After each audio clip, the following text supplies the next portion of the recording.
Saya sering melihat jamaah sholat tak pakai mukena, tapak tangannya keluar. Apa boleh? Batalat sholatuhu. Begitu dalam fatwa ulama.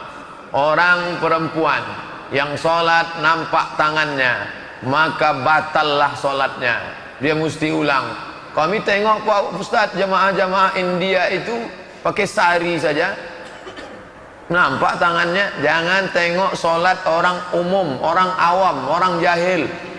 Makanya ulama kita sudah paling bagus di dunia ini. Coba tengok di Masjidil Haram, Masjid Nabawi, siapa yang pakai mukena, hijab yang panjang? Orang Indonesia. Itu ijtihad ulama kita, mukena itu. Cuman yang jadi masalah orang kita ini pakai mukena waktu solat aja.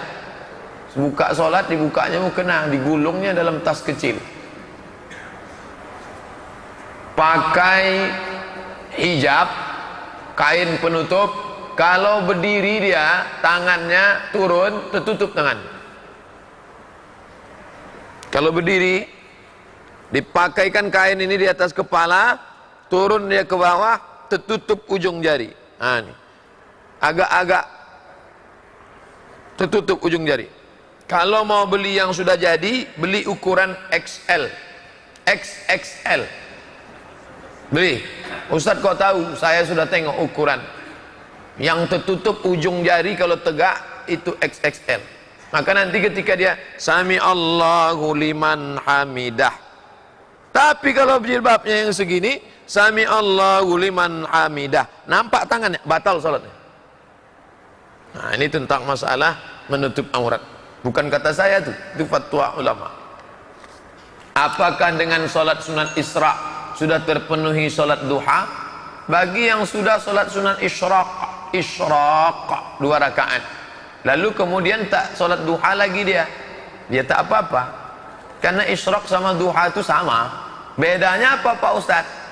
Bedanya 3. Salat sunat isyraq itu salat subuh berjamaah, setelah salat duduk berzikir mengingat Allah sampai terbit matahari. Kalau salat sunat dia 2 rakaat namanya isyraq.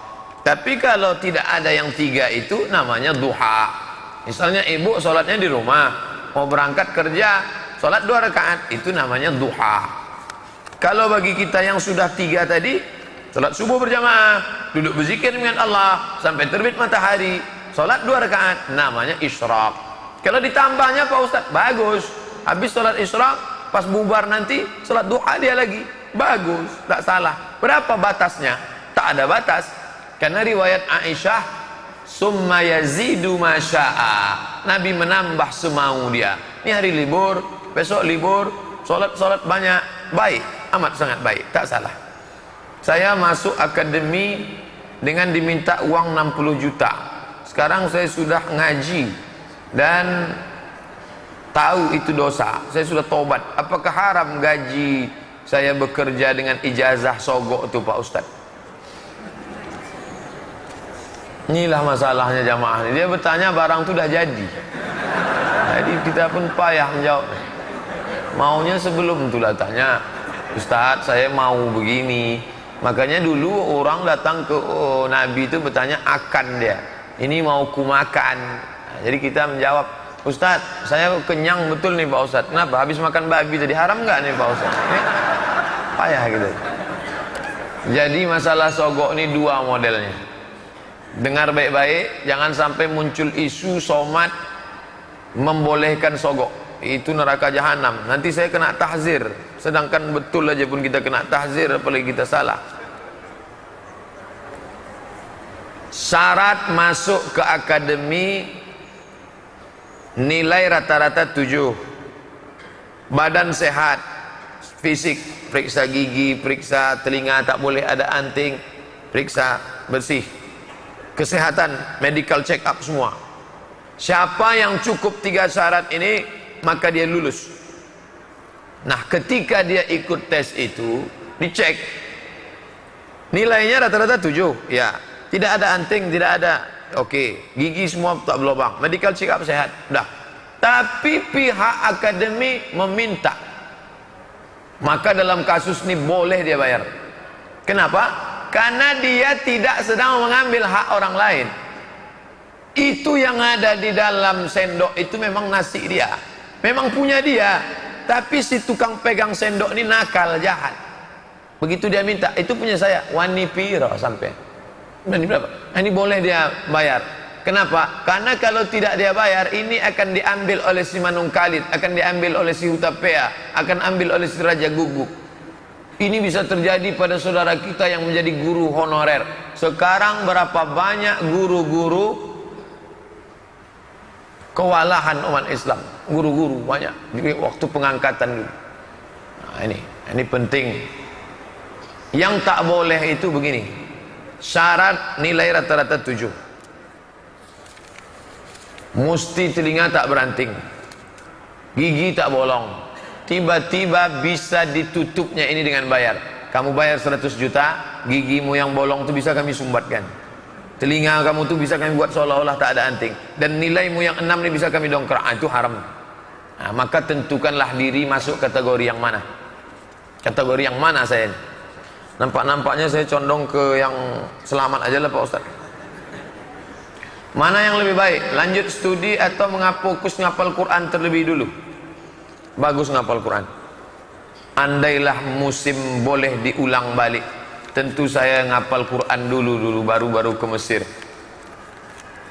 Hafal Quran kita dulu bagus. Cara berpikir kita, terstruktur otak kita. Dan banyak orang-orang hafal Quran itu tak pikun, karena otaknya bekerja terus. 1 hari 2 juz, cara berpikirnya. Nah, ini bagus.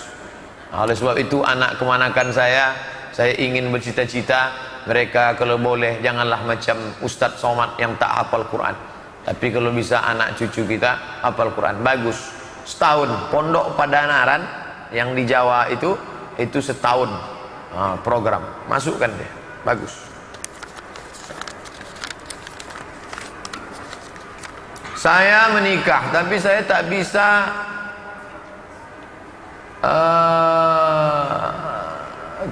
menerima kenyataan bahwa istri saya tidak suci. Bagaimana cara mengobati kekecewaan itu Pak Ustaz?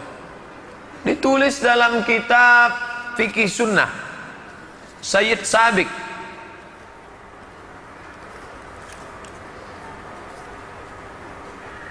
Fikih Sunnah Sayyid Sabiq, begini bunyi kalimatnya. Inishtarata bikran fabanat saiban falahul fashu. Tulis, nanti cari di kitab Fikih Sunnah Said Sabiq. Said Sabiq ternyata bukan berpendapat, dia pun mengutip. Syekh Said Sabiq mengutip dari Ibnu Taimiyah dalam Majmu' Fatawa. Inishtarata bikran, kalau anak lajang itu mensyaratkan bininya mesti perawan, fabanat saiban, setelah nikah ternyata tidak perawan, falahul fashu, maka dia punya hak untuk fasah. Pagi-pagi dia bilang ternyata tak sesuai dengan syarat, sesuai dengan yang tertulis di botol aqua, do not accept if cell is broken. Maka dengan ini kunyatakan fasah. Fasah artinya pembatalan pernikahan.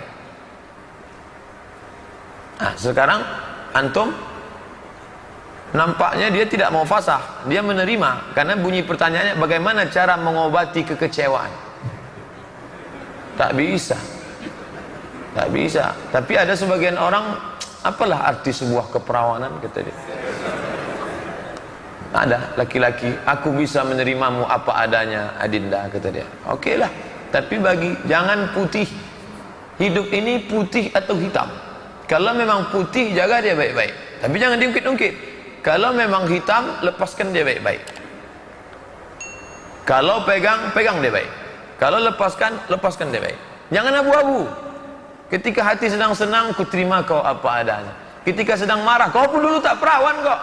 Nah, itu tak baik. Akhirnya perempuan itu nanti lama-lama dia lari, macam yang tertulis di gerobak truk. Bukan perpisahan yang kutangisi, caro nandak lama.